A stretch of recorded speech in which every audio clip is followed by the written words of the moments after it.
चलिए शुरू करते हैं। आज का हमारा टॉपिक रहेगा भारतीय स्वतंत्रता संघर्ष के महत्वपूर्ण तथ्य। तो फ्रेंड्स, इस क्लास में हम लोग 1885 से लेके 1947 तक पूरा कंप्लीट करेंगे मॉडर्न हिस्ट्री में। और फ्रेंड्स, अगर आप ये वीडियो शुरू से अंत तक देखते हैं तो मैं आपको गारंटी कहता हूँ कि आपका एग्ज़ाम में मॉडर्न हिस्ट्री से एक भी प्रश्न नहीं छूटेगा। और फ्रेंड्स, हमारा कोशिश रहेगा कि इसको एक वीडियो में ही कंप्लीट कर दिया जाए। अगर पॉसिबल नहीं हो सका तो हम लोग इसको 2 वीडियो में कंप्लीट करेंगे। तो चलिए शुरू करते हैं आज का हमारा क्लास। तो हमारा पहला इसमें पॉइंट है, महाराष्ट्र में क्रांतिकारी आंदोलन को उभारने के लिए श्रेय तिलक के पत्र केसरी को जाता है। तो किसे जाता है महाराष्ट्र में क्रांतिकारी आंदोलन को उभारने में? तो इसको श्रेय जाता है तिलक को, जिसको केसरी के नाम से भी जाना जाता है। नेक्स्ट देखते हैं, तिलक ने 1893 ईस्वी में गणपति एवं 1895 ईस्वी में शिवाजी उत्सव मनाना प्रारंभ किया। तो याद रखिएगा इसको। आगे देखते, वैलेंटाइन सिरोल ने बाल गंगाधर तिलक को भारतीय अशांति का जनक कहा था। तो फ्रेंड्स, इसमें क्वेश्चन बनेगा कि किसे भारतीय अशांति का जनक कहा गया था? तो बाल गंगाधर तिलक को कहा गया था। तो इसमें एक प्रश्न और बनता है कि भारतीय अशांति का जनक कहने वाला कौन ब्रिटिश अधिकारी था, उसका क्या नाम था? तो आपको मारना है वैलेंटाइन सिरोल। आगे देखते हैं, लॉर्ड डफरिन ने कांग्रेस को केवल सूक्ष्मदर्शी अल्पसंख्यकों का प्रतिनिधित्व कहा। लॉर्ड डफरिन जो थे कांग्रेस को, उन्होंने कहा था कि कांग्रेस सूक्ष्मदर्शी अल्पसंख्यकों का प्रतिनिधित्व करता है। ये कथन किसका है? तो ये कथन है डफरिन का। एग्जाम में क्वेश्चन बनेगा कि कांग्रेस को केवल सूक्ष्मदर्शी अल्पसंख्यकों का प्रतिनिधित्व करता है, यह कथन किसका है? तो आपको ये कथन मारना है लॉर्ड डफरिन को। आगे, बंकिम चंद्र चटर्जी ने कांग्रेसियों को पदों का भूखा राजनीति कहा था। तो इसमें भी आपका एक प्रश्न बनता है कि किसे पदों का भूखा राजनीतिक कहा गया था? तो ये कहा गया था कांग्रेसियों को। तो ये क्या किसने कहा था? तो ये कहा था बंकिम चंद्र चटर्जी ने कहा था कांग्रेसियों को कि यह कांग्रेस में जितने भी लोग हैं इसमें पदों का भूखा और तथा राजनीतिक करने वाले लोग शामिल हैं। आगे देखते हैं, कर्जन ने कहा था कि कांग्रेस अपने पतन की ओर लड़खड़ाती हुई जा रही है। तो ये कथन भी किसका है? ये कर्जन का, लॉर्ड कर्जन का। तो याद रखिएगा फ्रेंड्स, एग्जाम में कथन से रिलेटेड क्वेश्चन पूछा जाता है। आगे, कर्जन ने कहा था कि कांग्रेस को पतन की ओर लड़खड़ाती हुई जा रही है। अगला, दादा भाई नौरोजी ने धन निकासी सिद्धांत का प्रतिपादन किया। तो किसने धन निकासी का सिद्धांत प्रतिपादन किया था? तो ये हो जाएगा दादा भाई नौरोजी। तो याद रखिएगा, ये क्वेश्चन एग्जाम में पूछता है ऐसे कि धन निकासी का सिद्धांत किसने प्रतिपादित किया था? तो इसका आंसर हो जाएगा दादा भाई नौरोजी। आगे, दादा भाई नौरोजी 1892 ईस्वी ब्रिटिश हाउस ऑफ कॉमन्स का चुनाव जीतने वाले प्रथम भारतीय थे और इन्होंने लिबरल पार्टी के प्रत्याशी के रूप में चुनाव जीता था।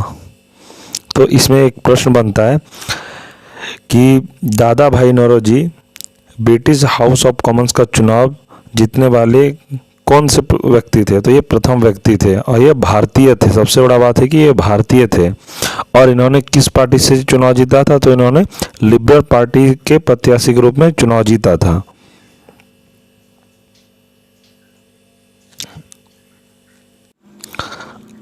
नेक्स्ट देखते हैं, फ्लैग के समय के अत्याचार से रुष्ट होकर पूना के चापेकर बंधुओं ने 1897 ईस्वी में फ्लैग अधिकारी रैंड एवं एम हर्स्ट की हत्या कर दी। तो याद रखिएगा, इसको एग्जाम में क्वेश्चन इंपॉर्टेंट बन सकता है इससे रिलेटेड। आगे, वर्ष 1902 में बंगाल में पहले क्रांतिकारी संगठन अनुशीलन समिति की स्थापना मिदनापुर में ज्ञानेंद्र नाथ बसु तथा कलकत्ता में प्रथम नाथ मित्र, जतीन्द्र नाथ बनर्जी और बारिंद्र नाथ घोष द्वारा की गई। मार्च 1902 में कलकत्ता में एक और अनुशीलन समिति सतीश चंद्र बसु के नेतृत्व में बनाई गई थी। आगे देखते हैं, वर्ष 1906 में पुलिन बिहारी दास ने ढाका अनुशीलन समिति का गठन किया। तो कब किया था? 1906 में पुलिन बिहारी दास ने ढाका अनुशीलन समिति का गठन किया था। आगे देखते हैं, अरविंद घोष ने भवानी मंदिर नामक पैम्पलेट लिखा। तो यह भवानी नामक पैम्पलेट किसने लिखा था? तो ये लिखा था अरविंद घोष ने। आगे देखते हैं, विनायक और गणेश दामोदर सावरकर ने वर्ष 1904 में महाराष्ट्र में अभिनव भारत समाज की स्थापना की। नेक्स्ट देखते हैं, वर्ष 1905 में लंदन में श्याम जी कृष्ण वर्मा ने इंडिया होम रूल सोसाइटी की स्थापना की। तो इंडिया होम रूल सोसाइटी की स्थापना किसने की थी? तो इसका आंसर हो जाएगा श्याम जी कृष्ण वर्मा। एग्जाम में क्वेश्चन बनेगा तो आपको ये अच्छे से याद रखना है कि इंडिया होम रूल सोसाइटी की स्थापना किसने किया था? तो यह हो जाएगा श्याम जी कृष्ण वर्मा। अगला देखते हैं, लॉर्ड कर्जन द्वारा जुलाई 1905 में बंगाल विभाजन की घोषणा की गई। तो बंगाल का विभाजन कब हुआ था? तो यह हो जाएगा 1905 में। तो किसके द्वारा किया गया था? तो लॉर्ड कर्जन के द्वारा किया गया था। एग्जाम में क्वेश्चन बनेगा फ्रेंड कि बंगाल विभाजन कब किया गया था? तो आपको मारना जुलाई 1905 में। आगे देखते हैं, बंगाल विभाजन के विरोध में 7 अगस्त 1905 को कलकत्ता के टाउन हॉल में स्वदेशी आंदोलन की घोषणा की गई। तो बंगाल जब विभाजन हुआ फ्रेंड्स, तो उसमें उसके विरोध में 7 अगस्त 1905 को कलकत्ता के टाउन हॉल में स्वदेशी आंदोलन की घोषणा की गई। तो आपको अब समझना है कि स्वदेशी आंदोलन क्या था। तो स्वदेशी आंदोलन घोषणा यह था कि जितने भी भारतीय लोग थे, इन्होंने ब्रिटिश का जितना भी बाहरी सामान था उसका बहिष्कार किया और लोग बोलने लगे कि हम लोग सिर्फ इंडिया का जो लोकल हम लोग उसी को बढ़ावा देंगे, जो हमारा देश में बना हुआ रहेगा। जो अंग्रेज द्वारा बनाया हुआ जितने भी सामान थे वो इन्होंने खरीदने और बेचने से इनकार कर दिया। इसी के विरोध में, बंगाल विभाजन के विरोध में। अगला देखते हैं, बंगाल विभाजन 16 अक्टूबर 1905 को प्रभावी हुआ और इस दिन को शोक दिवस के रूप में मनाया जाता है। तो यहाँ पे प्रश्न बनेगा कि शोक दिवस किस रूप में मनाया जाता है और क्यों मनाया जाता है। तो यहाँ हो जाएगा बंगाल विभाजन जब हुआ था उसी के विरोध में इस दिन शोक दिवस के रूप में मनाया गया। आगे देखते हैं, स्वदेशी आंदोलन का विचार सर्वप्रथम वर्ष 1905 में कृष्ण कुमार मित्र ने अपने पत्र संजीवनी में प्रकाशित किया। तो कब कौन किया था? कृष्ण कुमार मित्र ने। आगे देखते हैं, वर्ष 1906 में बारिंद्र घोष तथा भूपेंद्र दत्त ने युगांतर नामक समाचार पत्र का प्रकाशन किया। कब किया था? 1906 में बारिंद्र घोष तथा भूपेंद्र नाथ दत्त ने युगांतर नामक समाचार पत्र का प्रकाशन किया था। तो याद रखिएगा, इसको एग्जाम में क्वेश्चन बनता है कि युगांतर नामक समाचार पत्र का प्रकाशन किसने किया था? तो हो जाएगा बारिंद्र घोष तथा भूपेंद्र नाथ दत्त। आगे देखते हैं, कांग्रेस के कलकत्ता अधिवेशन 1906 की अध्यक्षता करते समय दादा भाई नौरोजी ने पहली बार स्वराज की मांग की। तो कांग्रेस के जो कलकत्ता अधिवेशन 1906 में का अध्यक्षता कौन कर रहे थे? तो ये दादा भाई नौरोजी कर रहे थे और इन्होंने पहली बार स्वराज की मांग की।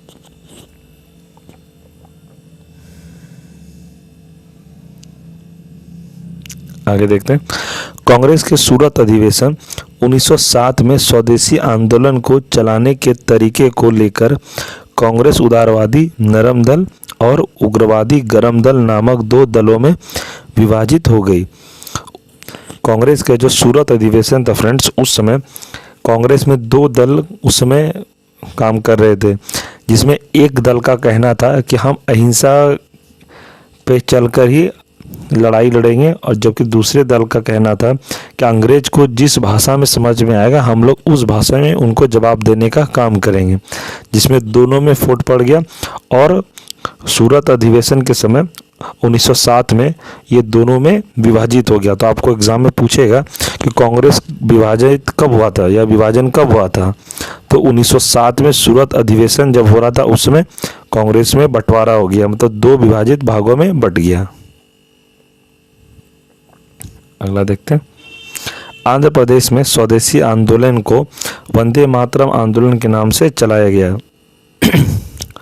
तो स्वदेशी आंदोलन को किस नाम से चलाया गया? वंदे मातरम आंदोलन चलाया गया। आगे देखते हैं।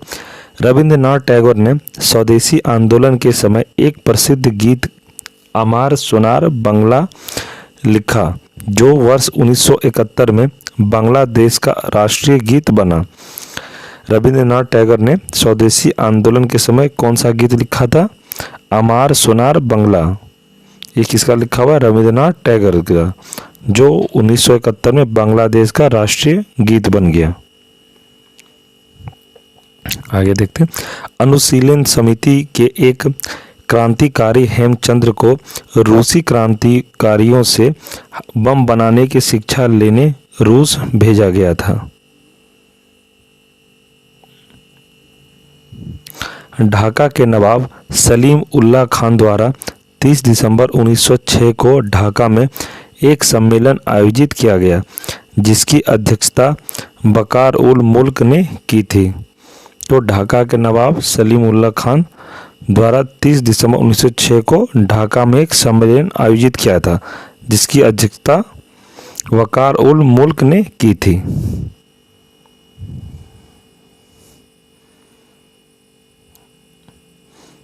आगे देखते हैं। ढाका सम्मेलन में ही अखिल भारतीय मुस्लिम लीग की स्थापना हुई। तो मुस्लिम लीग की स्थापना कहाँ हुई थी? तो यह ढाका सम्मेलन में मुस्लिम लीग की स्थापना हुई थी। आगे देखते हैं। मुस्लिम लीग के संविधान का निर्माण वर्ष 1907 में कराची में हुआ। तो मुस्लिम लीग की संविधान का निर्माण 1907 में कहाँ पे हुआ था? तो ये कराची में हुआ था। आगे देखते हैं। मुस्लिम लीग के संविधान के तहत इसका पहला अधिवेशन वर्ष 1908 में अमृतसर में हुआ, जिसमें आगा खान को अध्यक्ष बनाया गया।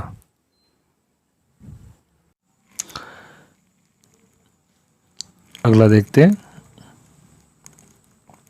मुस्लिम लीग ने बंगाल विभाजन का समर्थन किया था। जो मुस्लिम लीग थे उन्होंने बंगाल विभाजन का समर्थन किया था। तो एग्जाम में क्वेश्चन बनेगा कि बंगाल विभाजन का समर्थन किसने किया था? तो आपको आंसर मारना है मुस्लिम लीग ने। अगला देखते हैं। प्रफुल्ल चाकी और खुदीराम बोस ने 30 अप्रैल 1908 को बंगाल प्रेसिडेंसी के मजिस्ट्रेट किंग्सफोर्ड की हत्या का प्रयास किया था। प्रफुल्ल चाकी ने पुलिस से बचने के लिए आत्महत्या कर ली तथा खुदीराम बोस को फांसी दी। अगला देखते हैं। खुदीराम बोस फांसी की सजा पाने वाले सबसे कम उम्र के क्रांतिकारी थे। आगे देखते हैं। बीकाजी रुस्तम का मां भारतीय क्रांति की मां ने वर्ष 1907 में स्टुटगार्ट जर्मनी में भारतीय राष्ट्रीय झंडे को फहराया था।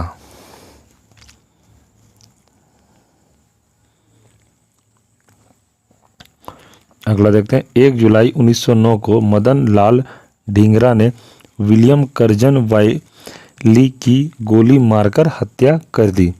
बाद में मदन लाल ढींगरा को फांसी दी गई। तो मदन लाल ढींगरा ने किसकी हत्या की थी? तो ये हो जाएगा विलियम कर्जन वाइली की, गोली मारकर हत्या कर दी। तो इसको याद रखिए, क्वेश्चन बनेगा एग्जाम में कि विलियम करजन की हत्या किसने की थी? तो मदन लाल डींगरा ने की थी। अगला देखते हैं पॉइंट।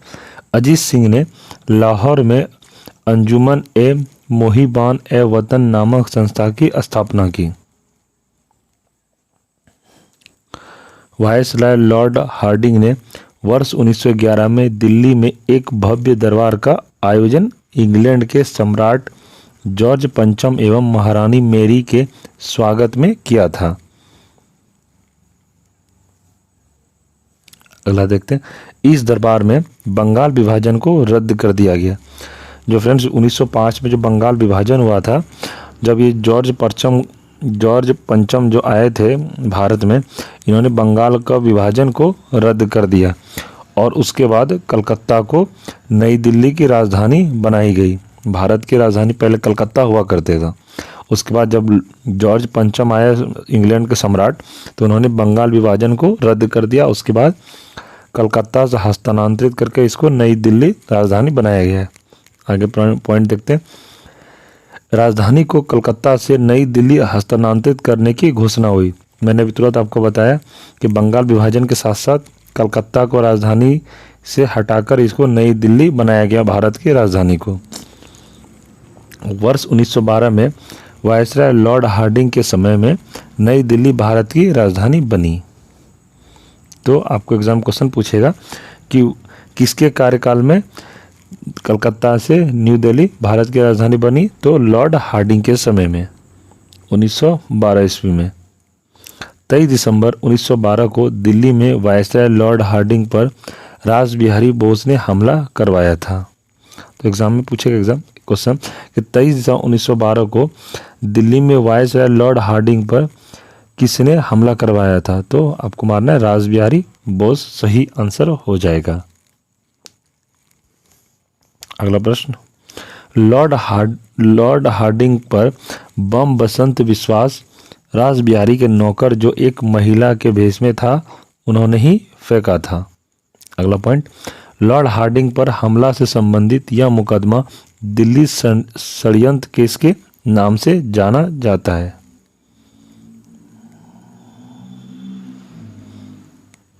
हार्डिंग पर बम फेंकने के मुकदमे में बसंत विश्वास, बाल मुकुंद, अवध बिहारी तथा मास्टर अमीन चंद को फांसी हो गई। रासबिहारी बोस जापान भाग गए।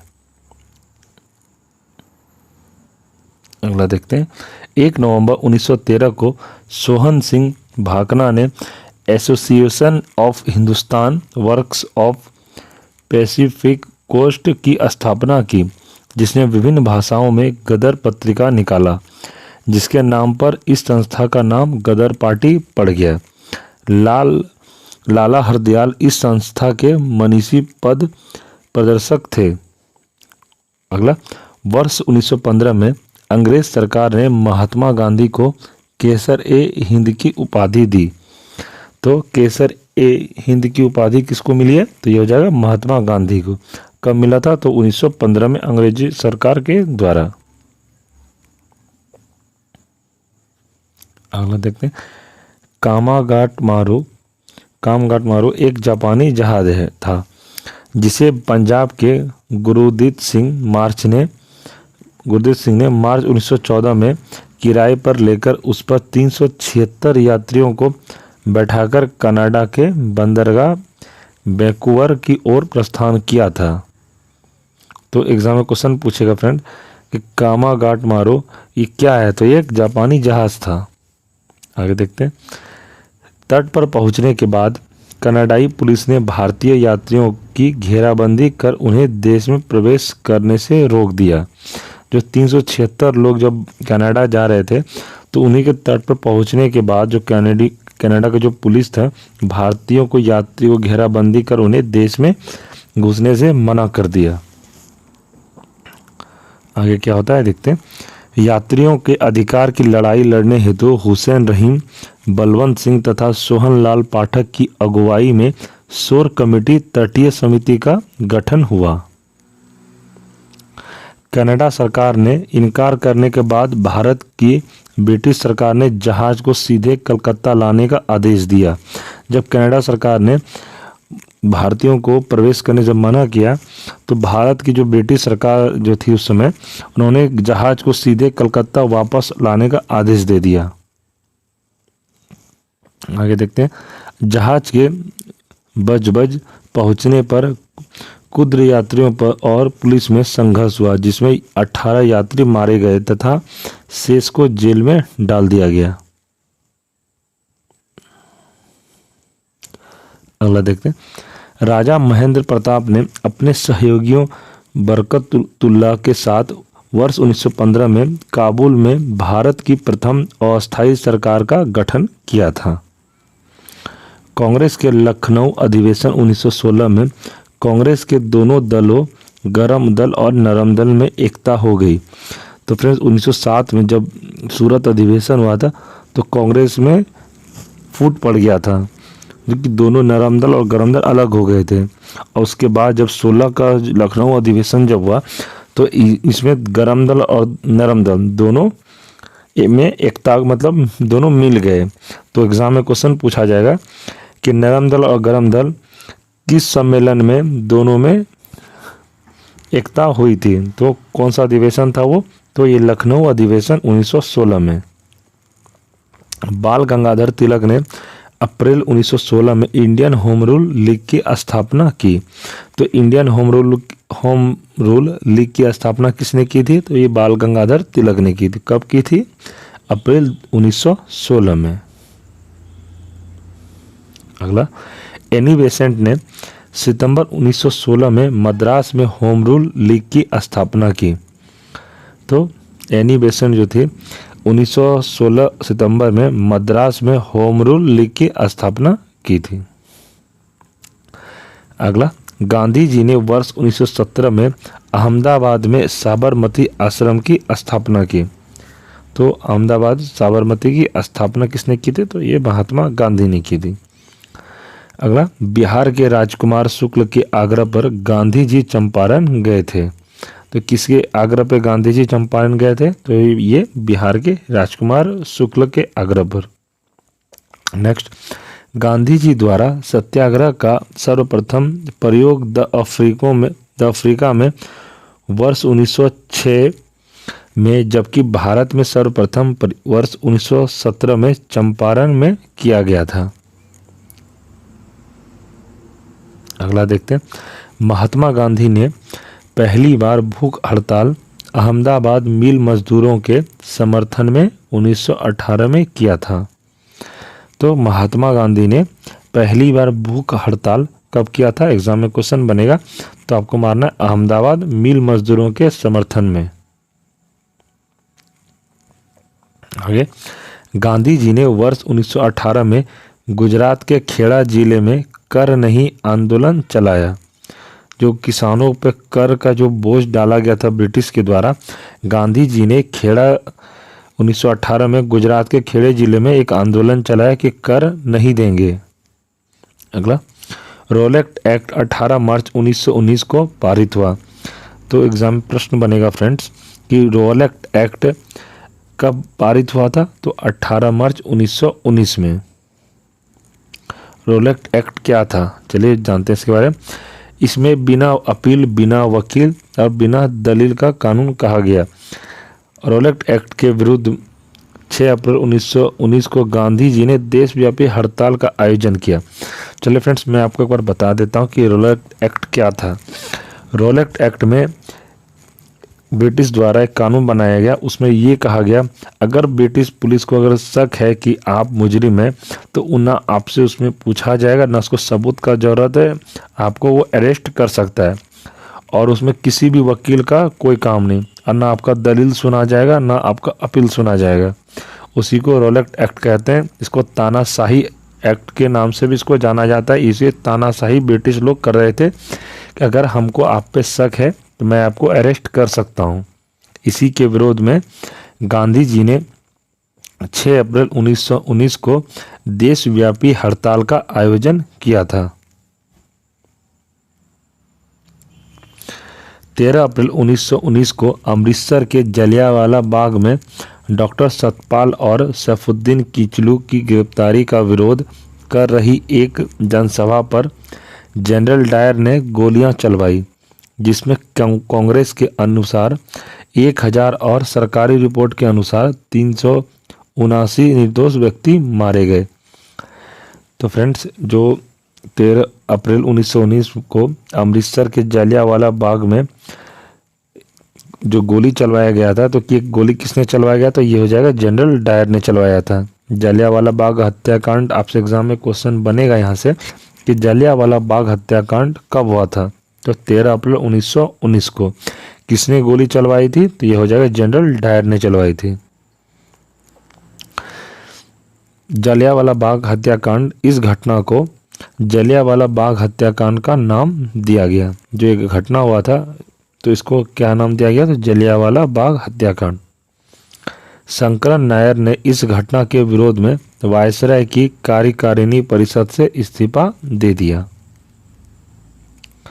जलियांवाला बाग हत्याकांड के विरोध में गांधी जी ने केसर-ए-हिंद, जमनालाल बजाज ने राय बहादुर तथा रविंद्रनाथ टैगोर ने सर की उपाधि वापस कर दी। जो जलियांवाला बाग हत्याकांड हुआ था फ्रेंड्स, उसके बाद गांधी जी को ब्रिटिश द्वारा केसर-ए-हिंद की उपाधि जो मिली थी, इन्होंने वापस कर दिया। और जमनालाल बजाज ने राय बहादुर तथा रविंद्रनाथ टैगोर ने सर की उपाधि वापस कर दिया। और जलियांवाला बाग हत्याकांड की जांच हेतु लॉर्ड हंटर की अध्यक्षता में कमेटी गठित की गई कि इसका जांच किया जाए कि क्यों गोली चलाया गया, कितने लोग मारे गए थे। ये ब्रिटिश लोग अपने गलती को छुपाने के लिए बस एक दिखावा कि भारत में पूरा उग्र आंदोलन न होने लगे, इसी को छुपाने के लिए इन्होंने एक लॉर्ड हंटर की अध्यक्षता में एक कमेटी गठित करवाई। कांग्रेस की ओर से इस घटना की जांच हेतु मदन मोहन मालवीय की अध्यक्षता में तहकीकात कमेटी 1919 में गठित की गई। खिलाफत आंदोलन भारतीय मुसलमानों का मित्र राष्ट्रों का विरुद्ध, विशेषकर ब्रिटेन के खिलाफ तुर्की के खलीफा के समर्थन में आंदोलन था। अगला पॉइंट, 17 अक्टूबर 1919 को खिलाफत दिवस के रूप में मनाया जाता है। तो प्रश्न बनेगा यहाँ से कि खिलाफत दिवस कब मनाया जाता है? तो 17 अक्टूबर 1919 को।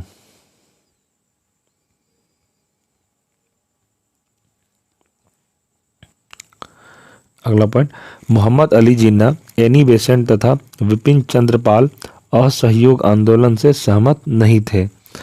तो असहयोग आंदोलन से सहमत कौन कौन नहीं थे? तो मोहम्मद अली जिन्ना, एनी बेसेंट तथा विपिन चंद्र पाल। अगला पॉइंट, गांधी जी ने रॉलेट एक्ट, जलियांवाला बाग हत्याकांड के विरोध और खिलाफत आंदोलन के समर्थन में 1 अगस्त 1920 से असहयोग आंदोलन प्रारंभ किया। तो असहयोग आंदोलन कब प्रारंभ हुआ था? तो 1 अगस्त 1920 से। विपिन चंद्र पाल, एनी बेसेंट और मोहम्मद अली जिन्ना ने असहयोग आंदोलन से असंतुष्ट होकर कांग्रेस छोड़ दिया। असहयोग जो गांधी जी ने शुरू किया था, ये लोग असंतुष्ट होकर, ये लोग समर्थन नहीं कर रहे थे, उसके बाद इन्होंने कांग्रेस को छोड़ दिया। 4 फरवरी 1922 को गोरखपुर जिले के चौरी चौरा नामक स्थान पर असहयोग आंदोलनकारियों ने थाने में आग लगा दी, जिसमें अनेक को अंग्रेज पुलिसकर्मियों की मृत्यु हो गई। तो फ्रेंड्स, एग्जाम में क्वेश्चन बनेगा कि चौरी चौरा नामक घटना कब हुई थी? तो 4 फरवरी 1922 को गोरखपुर के जिले में। और ये असहयोग आंदोलन जो कर रहे थे, उन्होंने ये थाने में आग लगा दी, जिसमें अनेकों अंग्रेज पुलिसकर्मी मारे गए थे। तो चौरी चौरा की घटना से आहत होकर 12 फरवरी 1922 को गांधी जी द्वारा असहयोग आंदोलन स्थगित कर दिया गया। जब चौरी चौरा घटना हुआ, उससे गांधी जी आहत होकर 12 फरवरी 1922 को गांधी जी द्वारा असहयोग आंदोलन स्थगित कर दिया गया।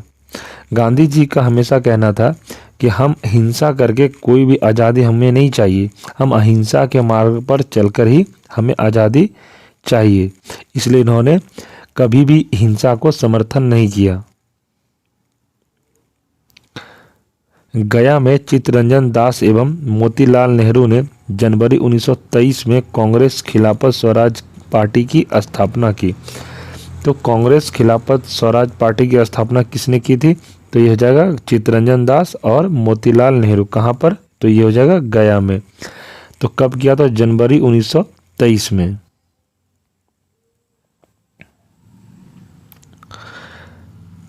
सचिंद्रनाथ सन्याल ने वर्ष 1924 में कानपुर में हिंदुस्तान रिपब्लिकन एसोसिएशन की स्थापना की। तो ये किसने की थी? तो सचिंद्रनाथ ने सन्याल ने वर्ष 1924 में। काकोरी कांड की घटना 9 अगस्त 1925 को हुई, जिसमें 8 डाउन टाउन में स्थित सरकारी खजाना क्रांतिकारियों द्वारा लूट लिया गया। तो काकोरी कांड कब हुआ था? तो 9 अगस्त 1925 को। तो आपको याद रखना है डेट, काकोरी कांड 9 अगस्त 1925 को। इस कांड में शामिल राम प्रसाद बिस्मिल्ला, अशफाक उल्ला खान, राजेंद्र लाहेड़ी, रोशन सिंह को फांसी दी गई तथा सचिंद्रनाथ सान्याल को आजीवन कारावास हुआ। 3 फरवरी 1928 को साइमन कमीशन भारत आया। इसे व्हाइट मैन कमीशन भी कहा जाता है। तो प्रश्न पूछेगा एग्जाम में कि साइमन कमीशन भारत कब आया? तो 3 फरवरी 1928। आपको डेट याद रखना है। और इसको और दूसरे नाम से क्या जाना था? इसे व्हाइट मैन कमीशन भी कहा गया है। आगे, लाहौर में 30 अक्टूबर 1928 को साइमन कमीशन के विरोध में प्रदर्शन के दौरान पुलिस की लाठी से लाला लाजपत राय घायल हो गए तथा बाद में उनकी मृत्यु हो गई। तो फ्रेंड्स, इसमें क्वेश्चन बनेगा कि लाहौर में जो साइमन कमीशन का जो विरोध हो रहा था उस समय लाला लाजपत राय की मृत्यु कैसे हुई थी? तो आपको क्वेश्चन यहाँ से ऐसे बनेगा कि लाला लाजपत राय कब मृत्यु हुई थी? तो कब हुई थी? साइमन कमीशन के विरोध में जो प्रदर्शन हो रहा था तो पुलिस द्वारा लाठीचार्ज किया गया। कब? 30 अक्टूबर 1928 को, जिसमें से उनकी मृत्यु हो गई। चंद्रशेखर आजाद और भगत सिंह ने वर्ष 1928 में दिल्ली स्थित फिरोज शाह कोटला में हिंदुस्तान सोशलिस्ट रिपब्लिकन एसोसिएशन की स्थापना की।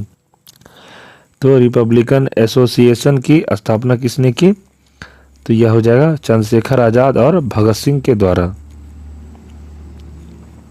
भगत सिंह के नेतृत्व में क्रांतिकारियों ने 17 दिसंबर 1928 को लाहौर के तत्कालीन सहायक पुलिस कप्तान सॉन्डर्स की गोली मारकर हत्या कर दी गई। तो फ्रेंड्स, क्वेश्चन बनेगा कि सहायक पुलिस कप्तान सॉन्डर्स की हत्या किसने की थी? तो आपको मारना है भगत सिंह के नेतृत्व में क्रांतिकारियों ने।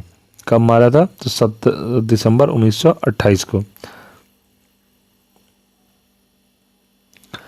पब्लिक सेफ्टी बिल पास होने के विरोध में 8 अप्रैल 1929 को बटुकेश्वर दत्त एवं भगत सिंह ने दिल्ली में सेंट्रल लेजिस्लेटिव असेंबली की खाली बेंचों पर बम फेंका और कागज के टुकड़े उड़ाए, जिस पर लिखा था कि हमारा उद्देश्य किसी की जान लेना नहीं बल्कि बहरों के कान तक आवाज़ पहुंचाना। तो एग्जाम में प्रश्न बनेगा फ्रेंड्स कि पब्लिक सेफ्टी बिल पास होने के विरोध में बटुकेश्वर दत्त और भगत सिंह ने दिल्ली की सेंट्रल लेजिस्लेटिव असेंबली की खाली बेंच पर बम कब फेंका था? तो 8 अप्रैल 1929 में।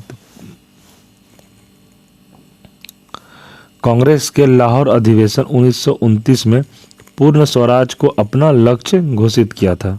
तो एक प्रश्न यहाँ से और बनता है कि कांग्रेस द्वारा पूर्ण स्वराज कब अपनाया गया था? तो लाहौर अधिवेशन 1929 को।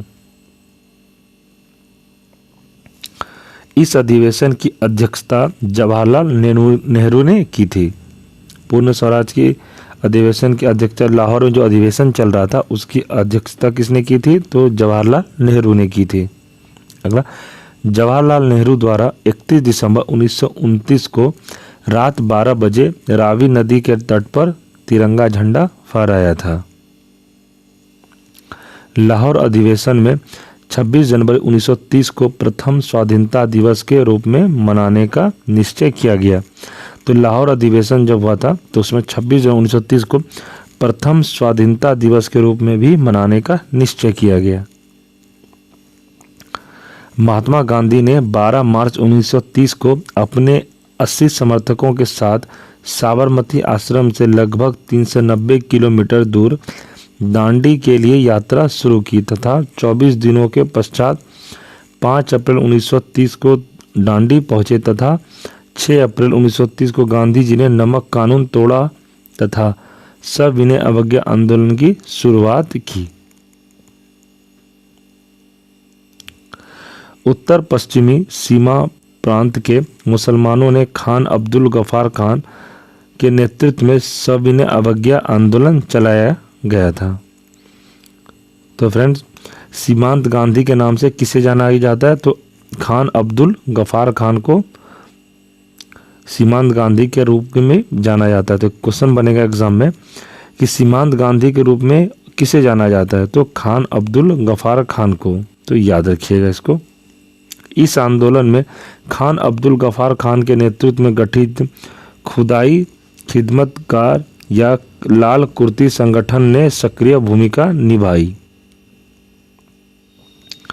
अमेरिकी पत्रकार बेब मिलर सविनय अवज्ञा आंदोलन से संबंधित थे।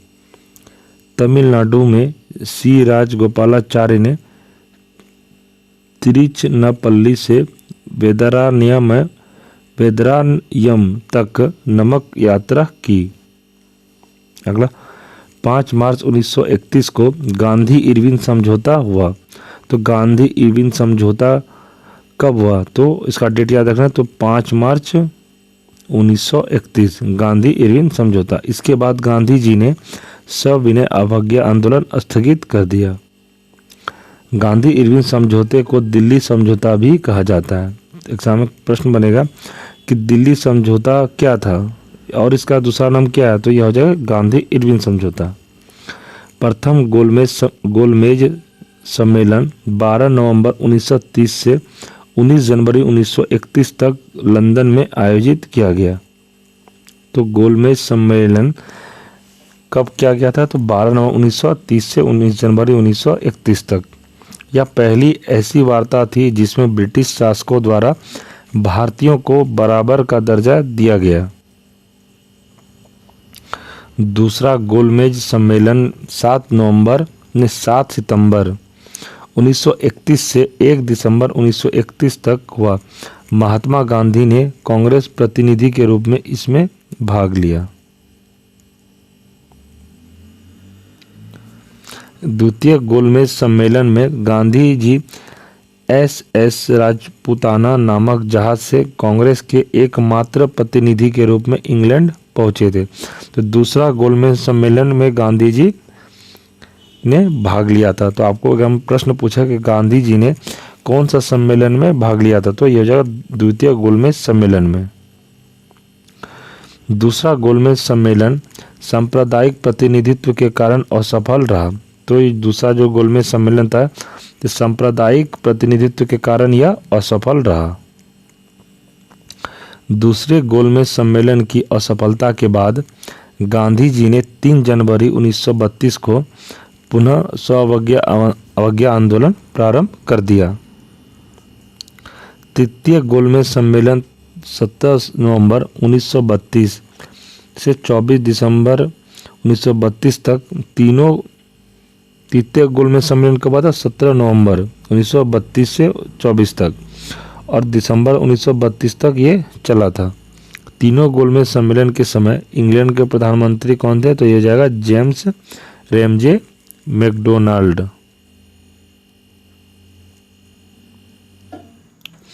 भीमराव अंबेडकर ने लंदन में हुए तीनों गोलमेज सम्मेलनों में अछूतों के प्रतिनिधित्व के रूप में प्रतिभाग लिया। तो डॉक्टर भीमराव अंबेडकर जो थे, ये लंदन में हुए जितने 3 जो गोलमेज सम्मेलन हुए थे, इनमें तीनों में इन्होंने भाग लिया था। तो किसका प्रतिनिधित्व कर रहे थे? ये अछूतों का प्रतिनिधित्व कर रहे थे। 16 अगस्त 1932 को तत्कालीन ब्रिटिश प्रधानमंत्री रेमजे मैकडोनाल्ड ने सांप्रदायिक पंचायत कम्युनल अवार्ड को प्रस्तुत किया। इसके तहत मुसलमान व सिख के साथ दलित वर्ग को भी अल्पसंख्यक मानकर हिंदुओं से अलग कर दिया। इस निर्णय के विरोध में गांधी जी ने पुनः इसका जो अल्पसंख्यक मार्ग हिंदुओं को जो अलग कर दिया, इसका विरोध में गांधी जी ने निर्णय लिया कि ये पूना के यरवदा जेल में ही 20 सितंबर 1932 को आमरण अनशन पर प्रारंभ कर दिया। 24 सितंबर 1932 को गांधी जी की ओर से मदन मोहन मालवीय तथा अन्य नेता व अंबेडकर के मध्य एक समझौता हुआ, जिसे पूना समझौता के नाम से जाना जाता है। तो क्वेश्चन बनेगा यहाँ से कि पूना समझौता कब हुआ था? तो 24 सितंबर 1932 को ये पूना पैक्ट के नाम से भी इसे जाना जाता है। पूना पैक्ट में क्या था? इसके तहत दलित वर्गों के पृथक निर्वाचक मंडल समाप्त कर दिए गए, लेकिन प्रांतीय विधानमंडलों में दलित वर्गों के लिए सुरक्षित सीटों की संख्या 71 से बढ़ाकर 148 कर दिया गया। केंद्रीय विधानमंडल में हरिजनों के लिए सुरक्षित सीटों की संख्या 18% की वृद्धि हो गई थी। गांधी जी द्वारा सविनय अवज्ञा अंतिम रूप से 7 अप्रैल 1934 को वापस ले लिया गया। गढ़वाल राइफल्स के जवानों ने सविनय अवज्ञा आंदोलन के पठान सत्याग्रहियों पर गोली चलाने से मना कर दिया। 23 मार्च 1931 को भगत सिंह, सुखदेव एवं राजगुरु को फांसी दे दी गई। कांग्रेस सोशलिस्ट पार्टी की स्थापना मई 1934 में हुई। अखिल भारतीय किसान सभा का प्रथम सम्मेलन वर्ष 1936 में स्वामी सहजानंद की अध्यक्षता में लखनऊ में हुआ था। इसके महासचिव एनजी रंगा चुने गए। कांग्रेस के त्रिपुरी अधिवेशन 1939 में महात्मा गांधी द्वारा प्रस्तावित प्रत्याशी पट्टाभी सीतारामैया को हराकर सुभाष चंद्र बोस कांग्रेस के अध्यक्ष बने थे। तो कांग्रेस के अध्यक्ष कब बने थे? ये त्रिपुरी अधिवेशन 1939 में। सुभाष चंद्र बोस ने 3 मई 1939 को कांग्रेस से पृथक फॉरवर्ड ब्लॉक की स्थापना की। ये कांग्रेस से हट गए और पृथक फॉरवर्ड ब्लॉक की स्थापना कब की? तो 3 मई 1939 को। पंजाब के उधम सिंह ने 13 मार्च 1940 को पंजाब के पूर्व लेफ्टिनेंट गवर्नर डायर की लंदन में गोली मारकर हत्या कर दी गई। तो फ्रेंड्स, यहाँ से प्रश्न बनेगा कि पंजाब के उधम सिंह ने 13 मार्च 1940 को पंजाब के पूर्व लेफ्टिनेंट गवर्नर डायर की लंदन में गोली मारकर हत्या कर दी। तो यहाँ फ्रेंड्स क्वेश्चन बनेगा कि पूर्व लेफ्टिनेंट गवर्नर डायर की हत्या किसने की थी? तो ये हो जाएगा उधम सिंह ने की थी, जो कि पंजाब के रहने वाले थे। अगला, गांधी जी ने 17 अक्टूबर 1940 को महाराष्ट्र के पवनार में व्यक्तिगत सत्याग्रह शुरू किया। पवनार आंदोलन या व्यक्तिगत सत्याग्रह आंदोलन के प्रथम सत्याग्रही विनोबा भावे, दूसरे जवाहरलाल नेहरू थे, तीसरा ब्रह्मा दत्त थे। वर्धा में 14 जुलाई 1942 के कांग्रेस कार्य समिति की बैठक में अंग्रेजों भारत छोड़ो प्रस्ताव पास किया गया। तो ये कब किया गया था? वर्धा 14 जुलाई 1942 में कांग्रेस कार्य समिति की बैठक में अंग्रेजों भारत छोड़ो प्रस्ताव पास किया गया। 7 से 8 अगस्त 1942 को कांग्रेस की बैठक बंबई के ऐतिहासिक ग्वालियर टैंक मैदान में हुई, जहां 8 अगस्त को भारत छोड़ो प्रस्ताव को स्वीकार कर लिया गया। तो भारत छोड़ो प्रस्ताव स्वीकार कब किया गया था? तो 8 अगस्त 1942 को। भारत छोड़ो आंदोलन की शुरुआत 9 अगस्त 1942 को हो गई थी। भारत छोड़ो आंदोलन में गांधी जी ने करो या मरो का नारा दिया था। तो करो या मरो का नारा किसका है? तो ये गांधी जी का है। ऑपरेशन जीरो ओवर के अंतर्गत सभी महत्वपूर्ण कांग्रेसी नेताओं को 8 अगस्त 1942 की रात ही गिरफ्तार कर लिया गया। गांधी जी को पूना के आगा खान पैलेस में तथा कांग्रेस कार्यकारिणी के अन्य सदस्यों को अहमदनगर के दुर्ग में रखा गया। हजारीबाग के सेंट्रल जेल से भागने के बाद जयप्रकाश नारायण ने भूमिगत होकर इस आंदोलन की बागडोर संभाली। इस आंदोलन के दौरान बलिया, तामलुक तथा सतारा जैसे स्थानों पर समानांतर सरकारों की स्थापना हुई। जून 1942 में रासबिहारी बोस के नेतृत्व में इंडियन इंडिपेंडेंस लीग का गठन किया गया। तो कब किया गया था? 1942 में रासबिहारी बोस के नेतृत्व में। रासबिहारी बोस दिल्ली षड्यंत्र केस से बचने के लिए जापान चले गए। इंडियन नेशनल आर्मी के गठन का विचार सर्वप्रथम कैप्टन मोहन सिंह के मन में आया तथा इसकी स्थापना 1 सितंबर 1942 को रासबिहारी बोस द्वारा की गई। Mohan Singh commander in chief बनाए गए थे। 4 जुलाई 1943 को सुभाष चंद्र बोस को आज़ाद हिंद फौज का सर्वोच्च सेनापति बनाया गया। 21 अक्टूबर 1943 को सिंगापुर में आज़ाद हिंद सरकार का गठन सुभाष चंद्र बोस ने किया। आज़ाद हिंद फौज के 3 ब्रिगेडों का नाम सुभाष ब्रिगेड, गांधी ब्रिगेड तथा नेहरू ब्रिगेड एवं महिलाओं की ब्रिगेड नाम लक्ष्मीबाई ब्रिगेड रखा गया था। आज़ाद हिंद फौज के अधिकारियों पी के सहगल, गुरबख्श सिंह ढिल्लन तथा मेजर शाहनवाज हुसैन पर राजद्रोह के आरोप में दिल्ली के लाल किले में मुकदमा चलाया गया। बाद में जन विरोध के कारण वायसराय ने इनकी सजा माफ कर दी। आज़ाद हिंद फौज के अभियुक्तों की ओर से तेज बहादुर सप्रू, जवाहरलाल नेहरू, भूलाभाई देसाई एवं के.एन. काटजू आदि ने पैरवी की। आज़ाद सिंह फौज ने अभियुक्तों की ओर से भूलाभाई देसाई ने वकीलों के समूह की अध्यक्षता की थी।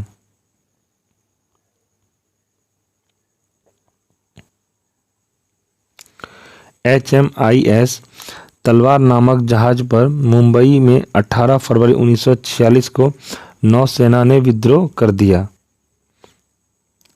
भारतीय और ब्रिटिश सैनिकों में बराबरी के व्यवहार की मांग को लेकर 19 फरवरी 1946 को कराची में वायुसेना के सैनिकों ने ब्रिटिश सरकार के खिलाफ हड़ताल कर दिया। यह हड़ताल शीघ्र ही लाहौर, दिल्ली और मुंबई में भी प्रारंभ हो गई। सरदार पटेल के दबाव में आकर नौसेना ने विद्रोह समाप्त कर दिया। तो किसके दबाव में आकर? सरदार पटेल के दबाव में आके 24 मार्च 1946 को कैबिनेट मिशन पैथिक लॉरेंस के नेतृत्व में दिल्ली आया। तो कैबिनेट मिशन कब आया था दिल्ली? तो 24 मार्च 1946 को। इसके अन्य सदस्य थे स्टोफ क्रिप्सन, अध्यक्ष बोर्ड ऑफ ट्रेड एवं एवी अलेक्जेंडर नौसेना मंत्री थे। कैबिनेट मिशन योजना को मुस्लिम लीग ने 6 जून 1946 को और कांग्रेस ने 24 जून 1946 को स्वीकार कर लिया। कांग्रेस और मुस्लिम लीग द्वारा कैबिनेट मिशन को स्वीकार करने के पश्चात संविधान सभा के निर्माण के लिए जुलाई 1946 को चुनाव हुआ, जिसमें कांग्रेस ने 208 स्थान प्राप्त किए, जिसमें 4 सिख सदस्य भी शामिल थे। मुस्लिम लीग को 73 स्थान प्राप्त हुआ। मुस्लिम लीग ने 16 अगस्त 1946 को सीधी अथवा प्रत्यक्ष कार्रवाई दिवस मनाया। 2 सितंबर 1946 को जवाहरलाल नेहरू ने अंतरिम सरकार का गठन किया। तो अंतिम सरकार का गठन कब किया था? तो जवाहरलाल नेहरू ने 2 सितंबर 1946 को। भारत विभाजन की माउंटबेटन योजना 3 जून 1947 को प्रकाशित की गई थी। भारत विभाजन की माउंटबेटन योजना 3 जून 1947 को प्रकाशित की गई। कांग्रेस कार्य समिति द्वारा 3 जून 1947 की बैठक में माउंटबेटन योजना को स्वीकार कर लिया। तो माउंटबेटन योजना कब स्वीकार किया गया था? तो 3 जून 1947 को। मुस्लिम लीग ने 10 जून 1947 को माउंटबेटन योजना को भारी बहुमत से स्वीकार किया। 4 जुलाई 1947 को ब्रिटिश संसद में भारतीय स्वाधीनता विधेयक प्रस्तुत किया गया, जिसे 15 जुलाई को हाउस ऑफ कॉमन्स तथा 16 जुलाई को हाउस ऑफ लॉर्ड्स द्वारा पारित कर दिया गया था। 18 जुलाई 1947 को उस ब्रिटिश सम्राट ने हस्ताक्षर कर दिए। इस विधेयक के अनुसार देश को 2 डोमिनियन भारत एवं पाकिस्तान में बांट दिया गया था। इनको पूरी स्वतंत्रता एवं प्रभुसत्ता सौंप दी गई। 14 अगस्त 1947 को पाकिस्तान तथा 15 अगस्त 1947 को भारतीय अधिराज्य की स्थापना हुई। तो पाकिस्तान का कब स्थापना हुआ था? 14 अगस्त 1947 को। भारत की आज़ादी के समय इंग्लैंड के सम्राट जॉर्ज पंचम थे और यह राष्ट्रमंडल देशों का प्रथम प्रधान था। भारत की आज़ादी के समय ब्रिटेन के प्रधानमंत्री क्लीमेंट एटली थे। एटली लेबर पार्टी के नेता थे। तो सामने प्रश्न बनेगा कि भारत का जो आज़ाद जब हो रहा था तो उसमें ब्रिटेन के प्रधानमंत्री कौन थे? तो ये जगह क्लीमेंट एटली। भारत की आज़ादी के समय कांग्रेस के अध्यक्ष कौन थे? तो ये जगह जेबी कृपलानी थे। तो फ्रेंड्स, हम लोगों ने 1885 से लेकर 1947 तक हम लोगों ने जितने मॉडर्न हिस्ट्री में क्वेश्चन बनने का था थ्योरी हम लोगों ने कंप्लीट कर लिया एक वीडियो में। और फ्रेंड्स, अगर आप इस वीडियो में नए हैं, इस चैनल पर नए हैं, तो चैनल को सब्सक्राइब जरूर कर लें और बेल आइकन जरूर प्रेस कर लें। और अगर आपको वीडियो पसंद आया हो तो लाइक ज़रूर करें। और फ्रेंड्स, अगर आप ये वीडियो देख लेते हैं पूरा, तो इस वीडियो में आपका 1885 से लेकर 1947 तक पूरा डिटेल में कंप्लीट करा दिया गया। आप 1 से 2 बार वीडियो को देख लीजिए, आपको पूरी तरह से समझ में आ जाएगा। आप बस हेडफोन लगा के सुनिए इसको। अगर आप इस क्लास का आपको PDF चाहिए तो टेलीग्राम पर ज्वाइन होकर आप PDF डाउनलोड कर सकते हैं। तो फ्रेंड्स, चलिए हम लोग अब नेक्स्ट वीडियो में मिलेंगे। तब तक के लिए जय हिंद, जय भारत।